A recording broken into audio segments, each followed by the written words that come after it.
Even when you feel low, you can still go. Even when you feel slow, you can still go. Even when there's no hope, you can still go. I never answer to no, man, I still go. Go, go, go, go, go, go, go, go.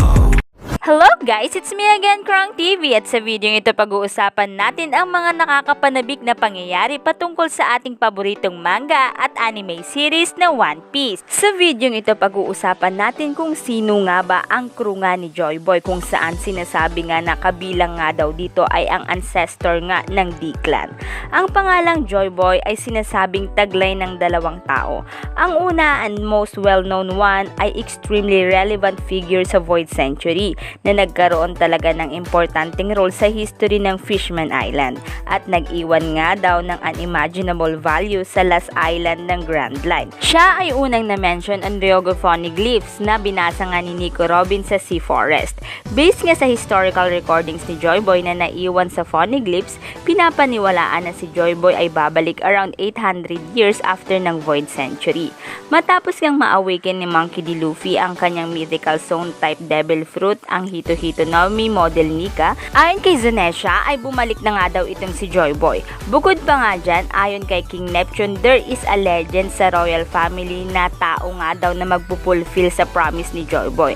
And during Roger Pirate's journey, matapos kang mag-join ni Kozuki Oden, sila ay nag-travel sa Fishman Island. Habang sila ay nasa daan, narinig nga ni Roger at ni Oden ang seeking na pinag-uusapan ang about nga sa birth of someone who will lead 25 years along with the new Poseidon. At matapos nga nilang madiscover ang Laugh Tale, bumalik nga si Oden patungong Wano Country, kung saan ito ay connection din kay Joy Boy.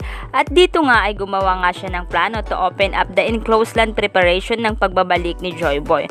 Ngunit ang kanyang efforts were foiled by then Shogun Kurozomi Orochi at ang pirate na si Kaido, at siya ay namatay. So iniwan nga niya ang gawain ito sa mga retainers. At unknown point, Kaido learned about nga kay Joy Boy.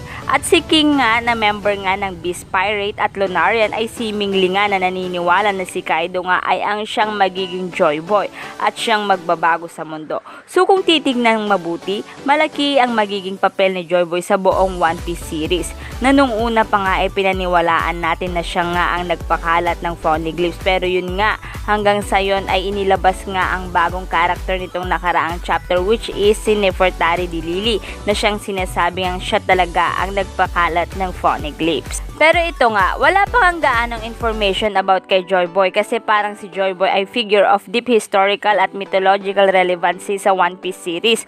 Pero sa video ito, aalamin natin ang isang teorya na nagsasabi nga or nagbanggit nga sa maaaring crew nga daw nitong si Joy Boy.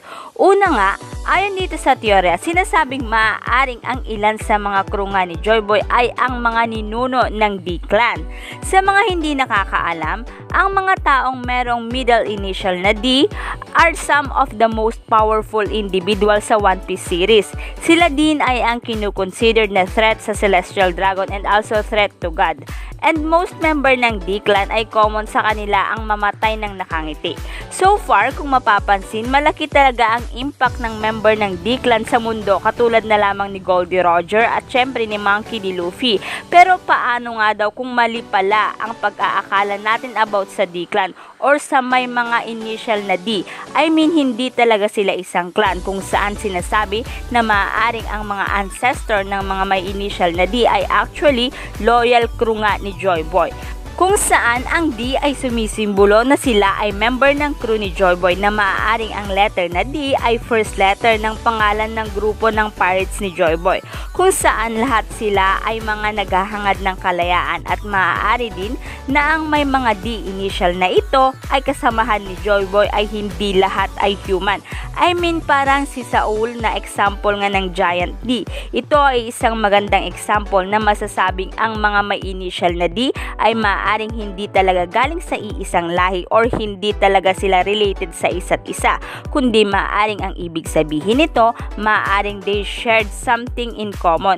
Maaaring iisa lamang ang goal nila, iisa lamang ang gusto nilang gawin, o kaya naman maaaring sila rin ay pare-parehong ayaw sa 20 Kingdoms. At kaya naman Nefertari Di Lily ang pangalan ng bagong karakter nga na inilabas sa One Piece series, at dahil maski siya ay against din sa kasalukuyan noon na nangyayari sa kanila at siya ay umanib nga din sa grupo noon ni Joy Boy na isa rin sa maaaring dahilan kung bakit tumanggi siya na tumira sa Merridew kasama ang 19th Kingdom.